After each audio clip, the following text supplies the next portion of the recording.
14 kilometre है, जबकि पूरब से पश्चिम जो दूरी है वो 2933 किलोमीटर है।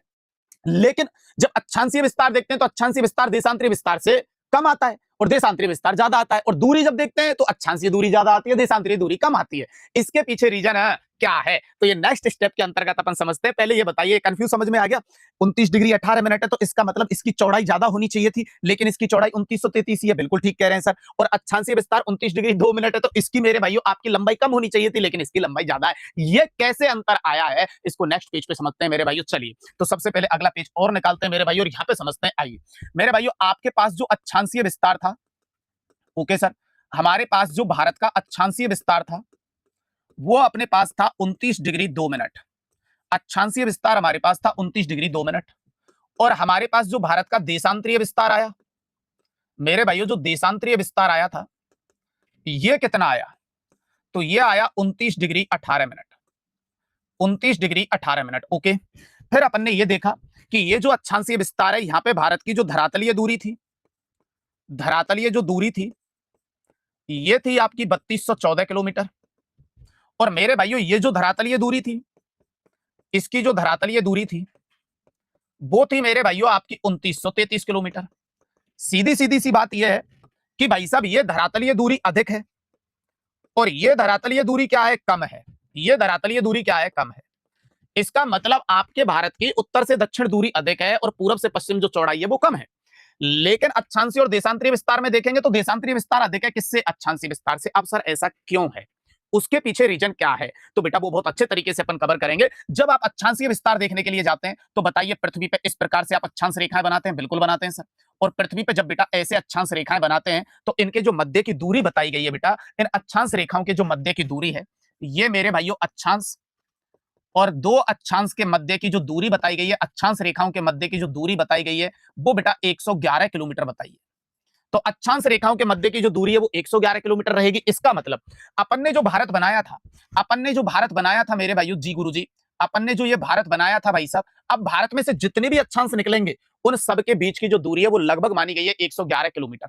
तो इसका मतलब 111 बराबर रहेगा, जितने भी अक्षांश यहां से गुजरेंगे उनमें गैप जो रहेगा वो 111 111 111 111 ऐसे जोड़ते हुए चले जाएंगे आप, तो वो बैठ जाता है आपका 3214। लेकिन जब आप देशांतरीय विस्तार के अंतर्गत आएंगे, जी गुरुजी, जब आप मेरे भाइयों देशांतरीय विस्तार के अंतर्गत आएंगे यहां पे, तो मेरे भाइयों जब देशांतर रेखाओं की बात करेंगे, इस प्रकार से आपकी बनाई जाती है। बिल्कुल ठीक कह रहे हैं। अब यहाँ पे कुछ बच्चे समझ गए होंगे कि भाई साहब देशांतर रेखाओं के मध्य की दूरी फिक्स नहीं हो सकती, क्योंकि ये एक ध्रुव से आ रही है और दूसरे ध्रुव पे जाके खत्म हो रही है। बात तो सही कह रहे हैं सर। तो अब इस जगह पे आपको क्या करना है, यहाँ पे अच्छे से समझेंगे। जो देशांतर रेखा है, पहली बात तो उनके मध्य की दूरी फिक्स नहीं होती। ये 0 डिग्री में भूमध्य रेखा ले लेता हूं, ठीक है सर। अब बताइए, 0 डिग्री भूमध्य रेखा पर आपके दो देशांतरों के मध्य की दूरी अधिक है? बिल्कुल है सर। ये बताइए, दो देशांतरों के बीच की दूरी अधिक दिखाई दे रही है। और जैसे जैसे मैं उत्तर की तरफ जाऊंगा तो ये दूरी आपके दो देशांतर रेखाओं के मध्य क्या होती चली जाएगी सर, कम होती चली जाएगी। बिल्कुल ठीक कह रहे हैं। तो बेटा वहां पे आपके जो 3214 आया है ना, उसके पीछे रीजन है कि सभी अक्षांशों के मध्य की दूरी बराबर होती है। लेकिन आप दो देशांतर रेखाओं के मध्य की जब दूरी देखने के लिए जाओगे तो आपको पता चलेगा कि भूमध्य रेखा पे सर्वाधिक है और यहाँ ध्रुव जो है मेरे भाइयों, ध्रुवों पर कितनी है। तो अब ध्यान देंगे बेटा, आपके दो देशांतरों के मध्य भूमध्य रेखा पे दूरी होती है 111.32 किलोमीटर, जो अधिकतम होती है, और ध्रुवों पे होती है 0 किलोमीटर, जो कि मेरे भाइयों न्यूनतम होती है। बात तो ठीक है सर, यह होती है न्यूनतम, और ये आपकी 111.32 जो किलोमीटर है, ये है अधिकतम। अब बताइए, आपका जो भारत है वो आपका भारत यहाँ पे था? बिल्कुल था सर। ये आपका भारत था, बिल्कुल। अब बताइए, इस भारत से जो भी देशांतर गुजरेंगे, तो एक बात मुझे बताइए, यहाँ आपके भूमध्य रेखा पे तो आप हो नहीं? बिल्कुल नहीं है सर। अब आप जैसे जैसे ऊपर जाएंगे तो बताइए, देशांतर रेखाओं के बीच की दूरी क्या होती जाएगी, कम होती जाएगी। इधर से इधर मेरे भाइयों दूरी आपकी क्या होगी, कम होगी।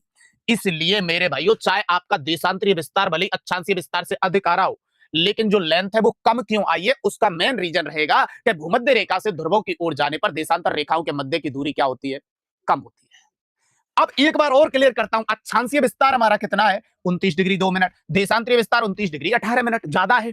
तो बताइए, यहां दूरी अधिक होनी चाहिए थी, लेकिन ऐसा नहीं है। उसके पीछे रीजन है कि देशांतर रेखाओं के मध्य की दूरी निश्चित नहीं होती है। अगर आप भूमध्य रेखा पे होते तो यह लेंथ इससे भी ज्यादा बैठ जाती, लेकिन आप भूमध्य रेखा से ऊपर है और भूमध्य रेखा से ध्रुवों की ओर जाने पर देशांतर रेखाओं के मध्य की दूरी बेटा क्या होती जाती है, कम होती जाती है। यहां से अगर कथन कारण का क्वेश्चन बना तो गजब का बनने वाला है मेरे भाइयों। तो मेरे हिसाब से ये वाली बात आपको इजी गोइंग समझ में आ गई होगी। जल्दी से एक बार मेरे भाइयों इस प्रकार का मेरे को बताइए कि देशांतरीय विस्तार हमारा अधिक है। बिल्कुल है सर, देशांतरीय विस्तार अधिक है अक्षांशीय विस्तार से, लेकिन धरातलीय दूरी कम है। देशांतरीय विस्तार अधिक है, देशांतरीय विस्तार अधिक लेकिन धरातलीय दूरी कम।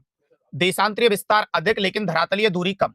कारण आप क्या बताएंगे? तो सर आप कारण बताएंगे मेरे भाइयों, भूमध्य रेखा से ध्रुवों की ओर जाने पर, भूमध्य रेखा से ध्रुवों की ओर जाने पर देशांतर रेखाओं के मध्य की दूरी, देशांतर रेखाओं के मध्य की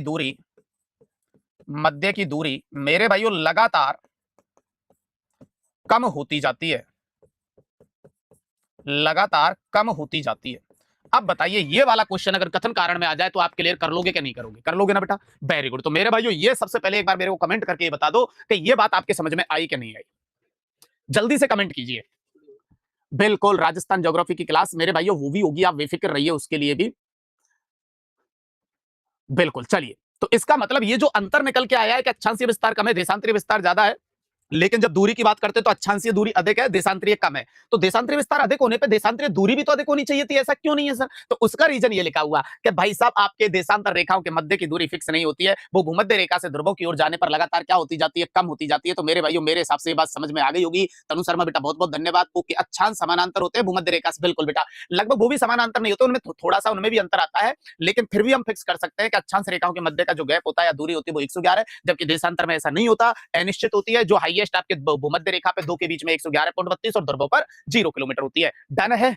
चलिए मेरे भाइयों यहां तक क्लियर है आपका सब कुछ? ओके, अब चलते बेटा अगले पॉइंट पर। और अगला जो पॉइंट आपके पास में आना है वो ये सर, हम भारत के अंतर्गत जो भारत की मानक समय रेखा मानी गई है, जिसे आप कहते हैं 82.5 डिग्री पूर्वी देशांतर, इससे भारत का समय क्या होता है मेरे भाइयों? निर्धारित होता है। और भारत का जो समय इससे निर्धारित होता है मेरे भाइयों, इसीलिए इसे भारत की मानक समय रेखा कहते हैं। जैसे विश्व की एक मानक समय रेखा है जिसे आप अंतरराष्ट्रीय मानक समय रेखा कहते हैं, 0 डिग्री देशांतर। तो सबसे पहले तो यहाँ पे ये ध्यान देंगे, ये ग्लोब है अपनी। अब मैंने कल ही कहा था कि ये जो देशांतर रेखाएं होती है मेरे भाइयों, इनको ध्यान रखना, इन देशांतर रेखाओं से मेरे भाइयों तिथि का निर्धारण किया जाता है। किसका निर्धारण किया जाता है? तिथि का निर्धारण किया जाता है और समय का निर्धारण किया जाता है। जबकि अक्षांश रेखाओं से जलवायु का निर्धारण किया जाता है। इसीलिए इन देशांतर रेखाओं को तिथि रेखा व समय रेखा भी कहा जाता है। और विश्व की मेरे भाइयों मानक जो समय रेखा है, विश्व की जो मानक समय रेखा है, उसे मानते हैं 0 डिग्री देशांतर रेखा।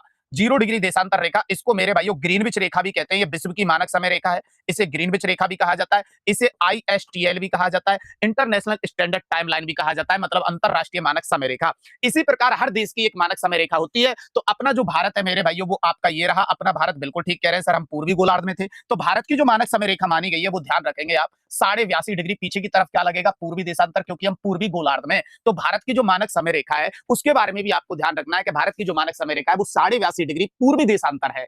ओके सर, इससे भारत का समय निर्धारित होता है। अब एक बात और बता दीजिए इसी मैप के सारे, बताइए विश्व की मानक समय रेखा से भारत की जो मानक समय रेखा है वो पूरब में है या पश्चिम में? तो आप कहेंगे सर पूरब में है। तो बताइए सबसे पहले जो सूर्योदय होता है मेरे भाइयों वो कौन सी साइड में होता है? कि सर पूरब में होता है। इसके बाद यहां होगा, इसके बाद यहां, इसके बाद यहां। तो इसका मतलब भारत की जो मानक समय रेखा है उसका जो समय रहेगा, भारत का जो समय रहेगा वो विश्व की मानक समय रेखा से आगे रहेगा या पीछे रहेगा? तो आप कहेंगे सर सूर्योदय पूरब में सबसे पहले होता है, तो पहले रहेगा सर। बिल्कुल, तो भारत की मानक